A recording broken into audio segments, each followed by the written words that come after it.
The gospel text of today, taken from the Gospel of Mark chapter 4, verses 26 to 34, contains two parables.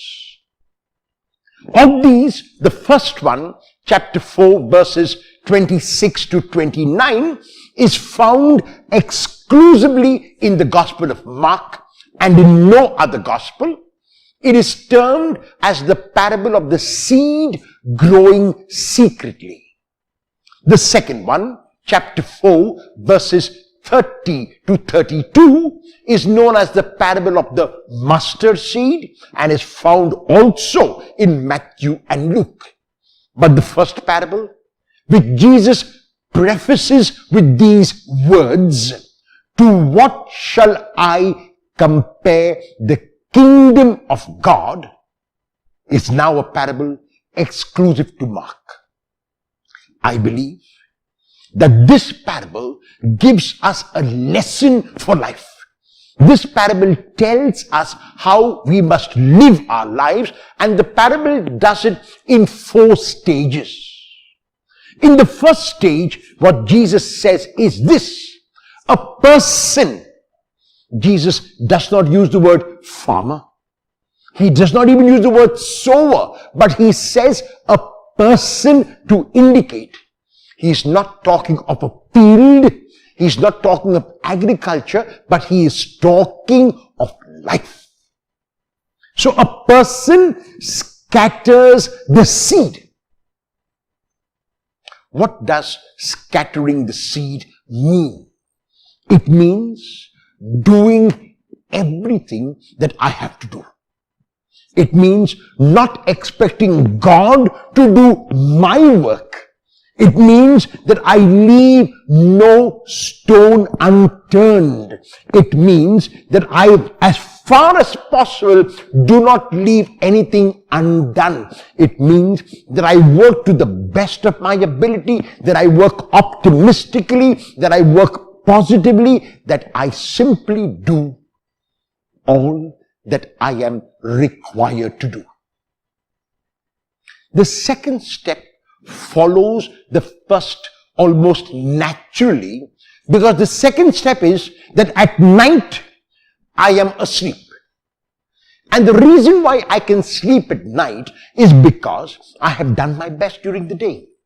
It means that I can sleep at night because I have put in all of my efforts. I have left no stone unturned. There is no anxiety. There is no worry. And the lack of anxiety and the lack of worry, because I have done my best, allows me to sleep. And the third step follows from the second. Because I have slept peacefully at night, without tension, without anxiety, without worry, I awake in the day. I am fresh in the day. I'm ready for whatever happens in the day. And the fourth step, which again follows logically from the first, second, and third, is that the seed grows, that my work bears fruit. So a very simple process in life. I do all that I have to do. Once I have done that, once I have left no stone unturned, once I have done all in my power and can do no more, it will not help to worry. It will not help to be tense. It will not help to be anxious. And so therefore, I give up anxiety, I give up tension, I give up worry, and I sleep at night. And if I do that by giving up the negatives, then I awake in the day. And wonder of wonders, the seed grows, my work bears fruit. However, often this is what we do.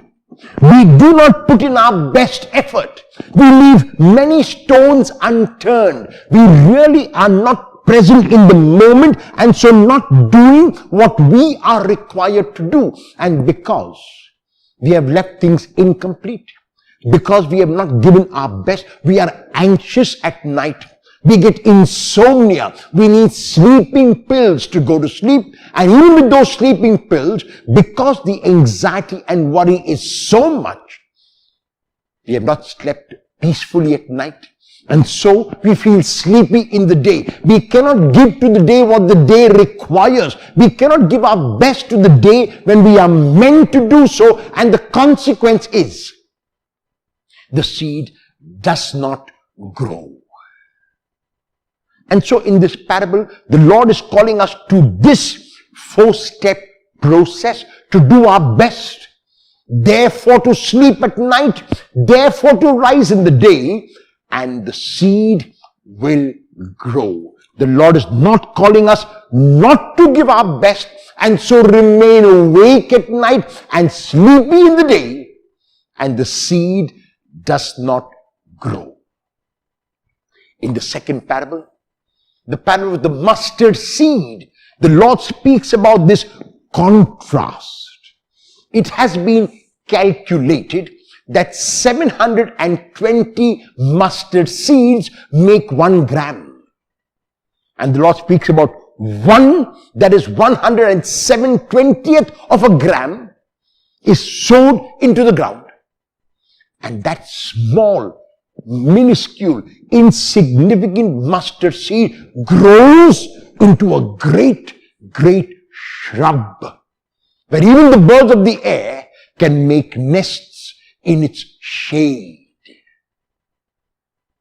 In other words, from little there will be much. From small there will be big.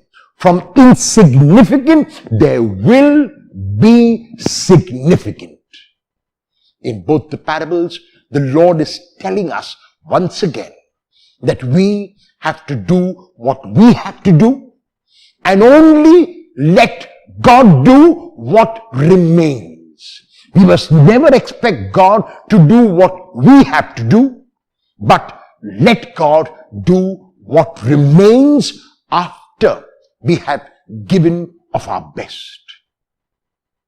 Will you give of your best today in the firm knowledge that you will receive fruit plentiful, 30, 60, 100?